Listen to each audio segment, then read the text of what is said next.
that Father Cottle and myself met when we went to ours in, I think, 2007. We met our next speaker, that is a young man that he was chosen by Cardinal Schönborn to be the General Secretary for the World Apostolic Congress on Mercy. He was born in 1966 in Lorraine in France. He was ordained in 1989. He's responsible for interreligious dialogue and theological formation. He speaks 6 languages, and he went with Father Serafin Mikolenko to the Philippines, and he was one of the people that was instrumental in bringing the whole Divine Mercy devotion to the Philippines. And he's a man that's definitely been marked and gifted for God's work, and has a big part in God's plan in spreading the message of Divine Mercy throughout the entire world. And he's a diplomat in every sense of the word, and he's a man that's very good and very easy to work with. So please put your hands together for Fr Patrice Chocholski.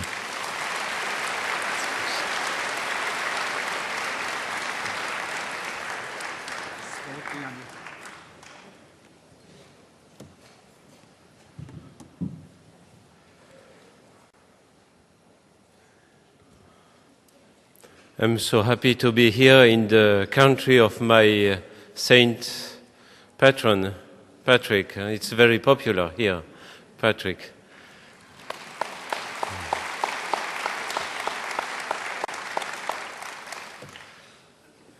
So may He help us to walk with Christ, Christ before us, Christ above us, Christ within us.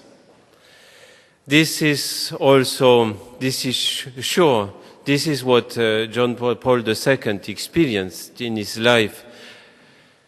The first question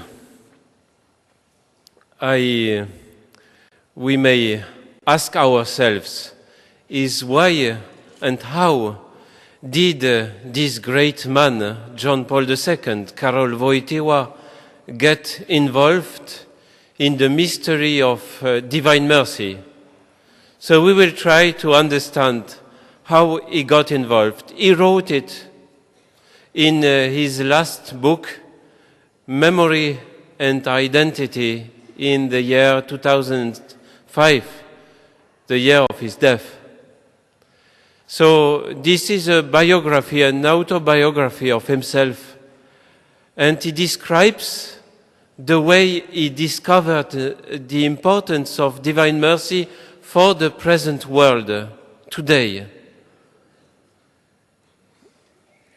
As you remember, he did not meet Sister Faustina. As the young student, Karol Wojtyła, arrived in Krakow, it was in the year 1938. He was going to Krakow with his father, because he already lost his mother and his brother, also a sister, very young sister. He arrived in Krakow to study literature at the University of Krakow. He did not intend to become a priest. He was going to take up a career of a theater company.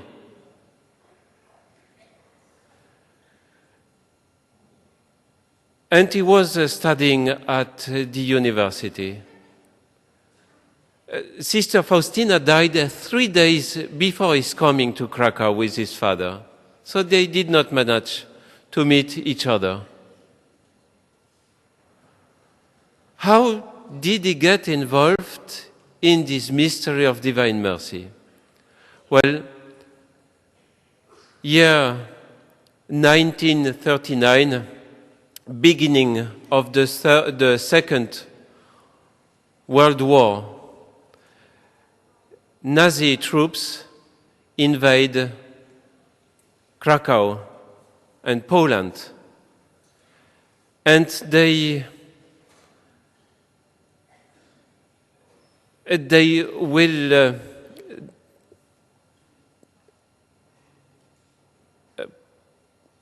participate to the first meeting of the students and the teachers, the professors at the university. First day, so you had in a very big hall, you had the students and the teachers, they were there. Karol Wojtyła was late. He was too late, and the doors were already closed. That's why he did not participate to this meeting at the beginning of the academic year. That's why he escaped the murder of these students and professors. Many times he asked himself, why not me? Why not me? Many of his friends, priest friends, students, have been killed and deported. Why not me? Well, so anyway, he was studying literature. During the Nazi occupation, some of his friends decided to get involved in an opposition with weapons. He found that it was not his vocation. He respected his friends. It was not his vocation, but in the same time, he wanted to set a limit to this evil deploying itself in Poland and in Europe, the Nazi occupation. How to put a limit to this evil, to the mystery of evil. Let us not forget that Auschwitz is only half an hour ride from Krakow. Auschwitz. How to put a limit to this evil, to the mystery of evil. So he thought that the best way to struggle against evil was not for himself to be involved with weapons, but to play theater. Do we say like play theater? Yes. Is it correct in English? Drama. To play dramas. He was very gifted for that. Because all the more as in the Polish literature that the Nazi occupation wanted to destroy completely, in the Polish literature you have a messianism. It means that all the time, throughout the ages, Polish people have been occupied, and they tried all the time, they dreamt of a savior, of Christ, of course, but he has not to be dreamt because he is living, but they were dreaming of a Messiah, of a political liberator, savior, to free Poland. And so you see that throughout the literature in many, many authors. So Karol Wojtyła thought the best way to struggle against evil, against Nazi occupation, and then also Soviet occupation, is to promote literature, the messianic literature, so that the people in Poland do not cease to struggle against evil. It's impossible to be so, to remain so before the mystery of evil. We have something to do, and we are called to do something. So he was convinced that the best way was to promote dramas and so he was playing these dramas secretly with his troupe, with his friends, in different houses in Krakow, to keep this spirit in the Polish people, in the Poles.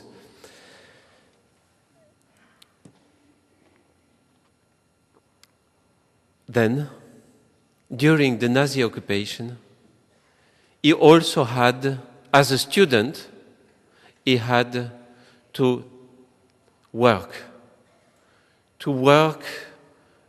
south of Krakow. Yes, his father dies, so he's alone. He's living there on the Vistula in Krakow, and beginning from years 40, every day is going to work at with stones, and then at a chemistry Solvay factory. He's going there with his clogs, he says. I'm going there up and down, morning and evening there. And he feels that he needs to pray.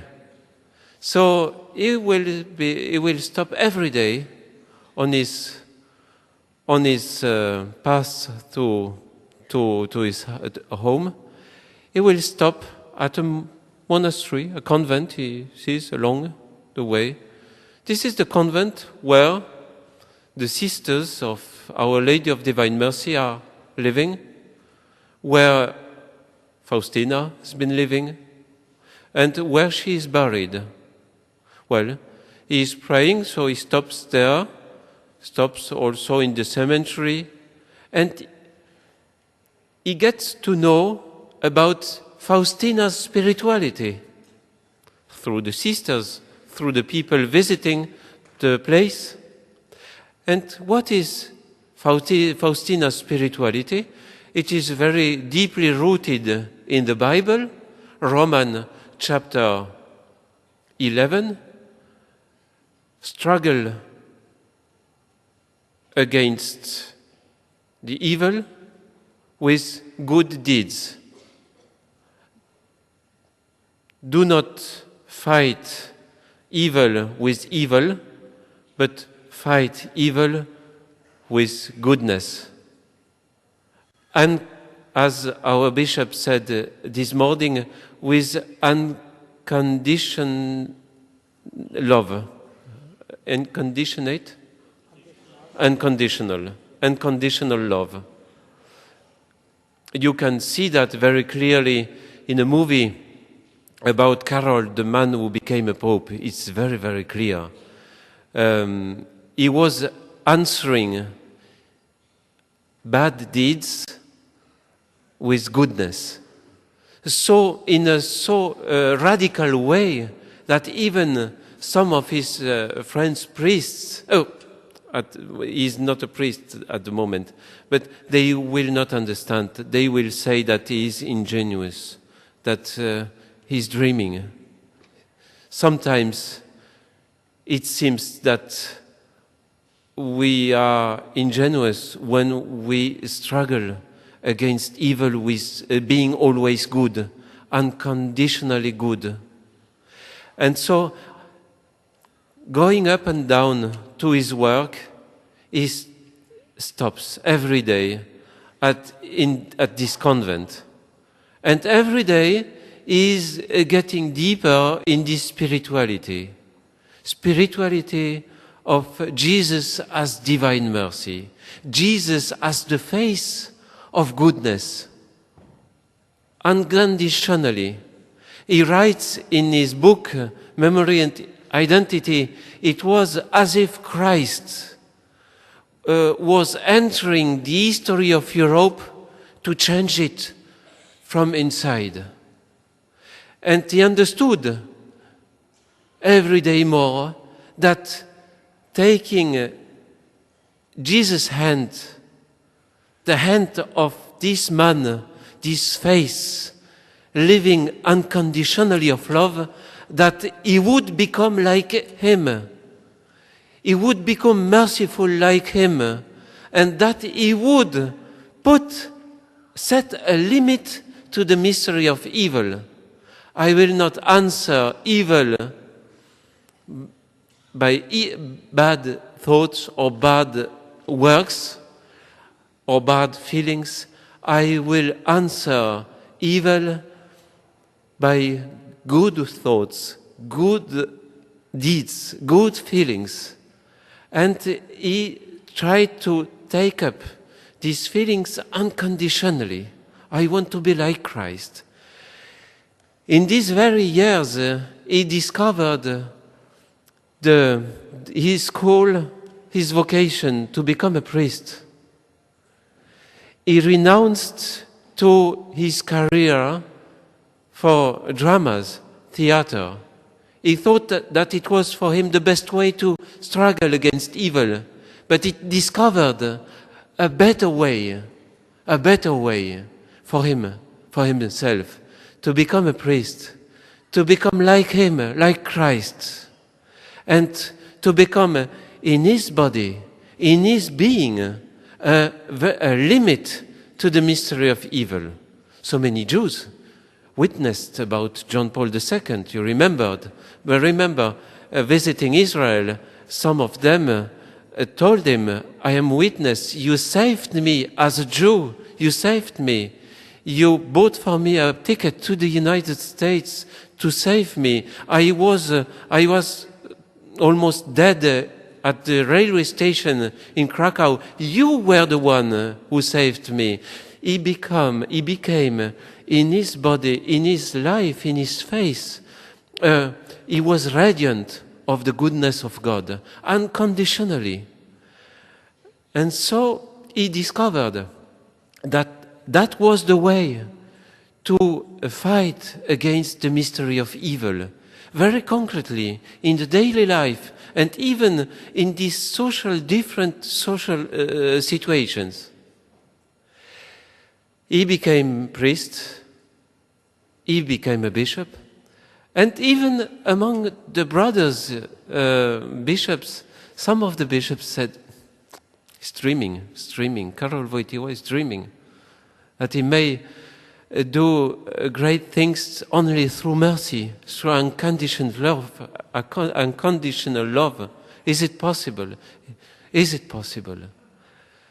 The history of the 20th century gave him right. Yes, even the wall in Berlin fell down through this love to divine mercy. And that is what he himself explains in this book, Memory and Identity, some month before his death. So, what does he decide to do then? He will say it just after the 13th of May in year 1981, after the, not the murder, how do we say? The attempt. Just after that,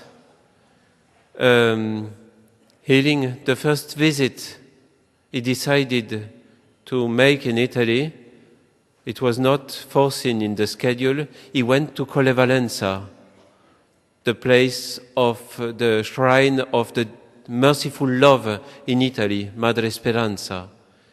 He got to know her. She encouraged him to make a process for Faustina because he wanted to know.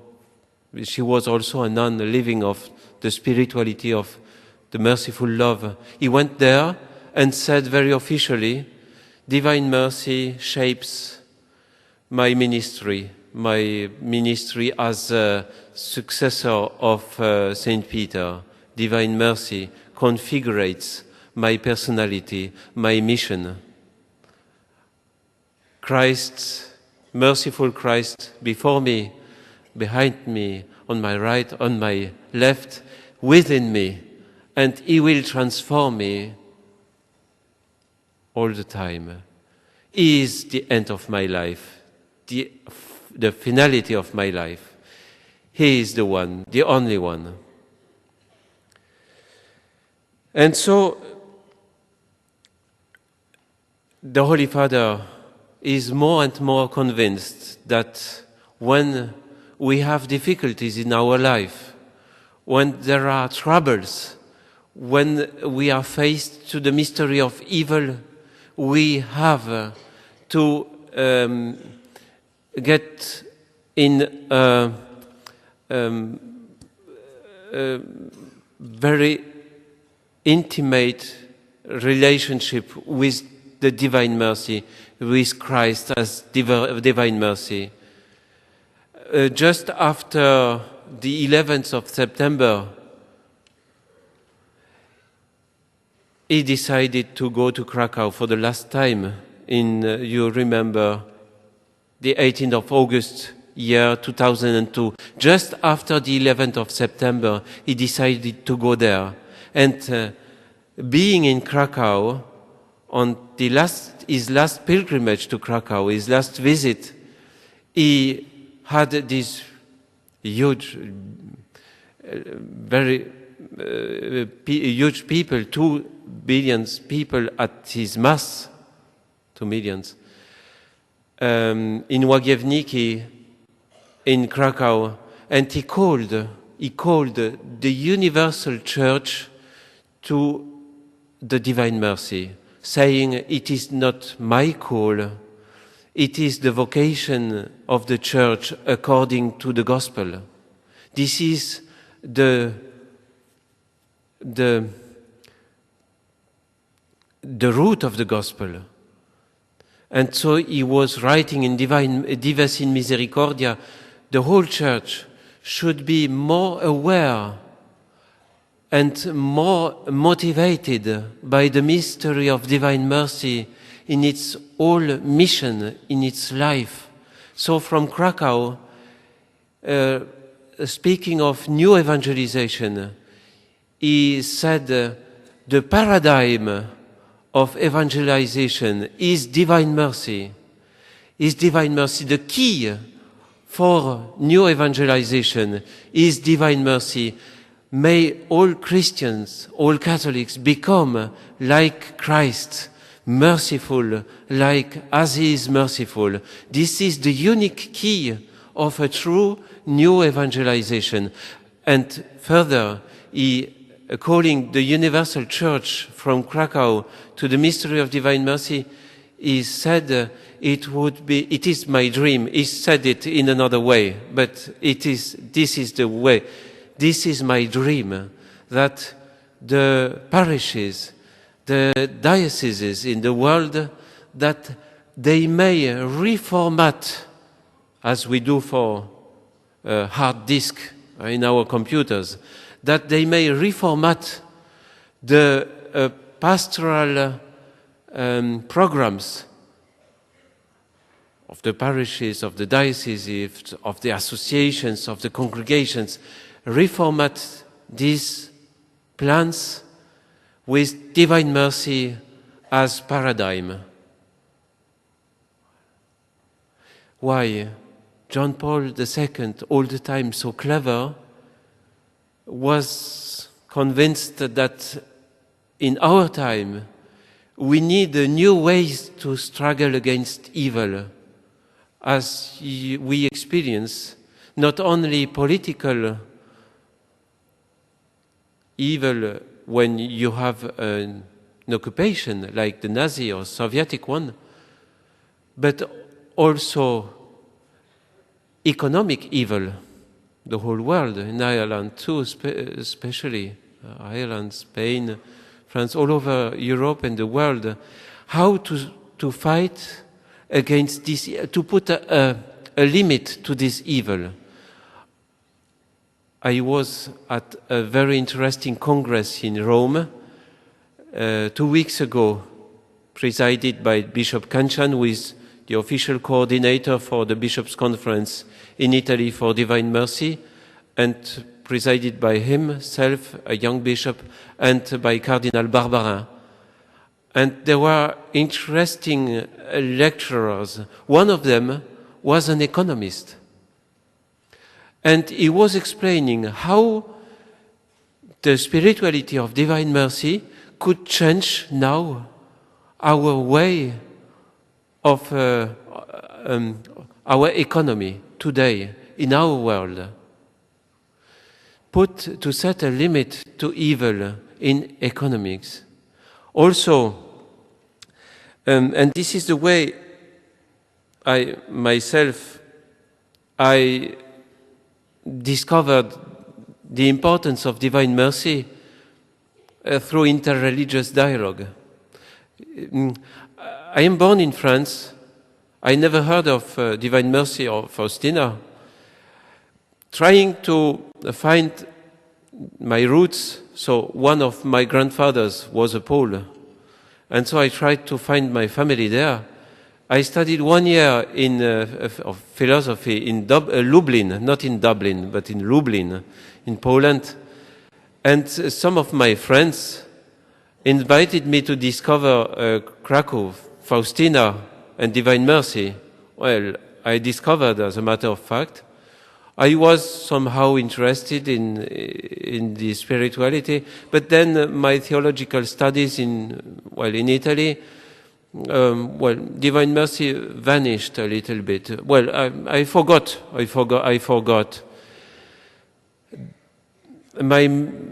have been sent to the Holy Land for 2 years, teaching in Bejala, in Bethlehem, in Jerusalem.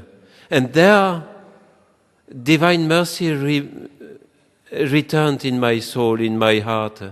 Because every morning, Muslims, they wake up at about 4:30. Well, at least they are called to pray at this time in the Holy Land. And every day, I was woken up by the muezzin singing and inviting me to the prayer to the God of mercy. I did not experience that as a mercy of God, really.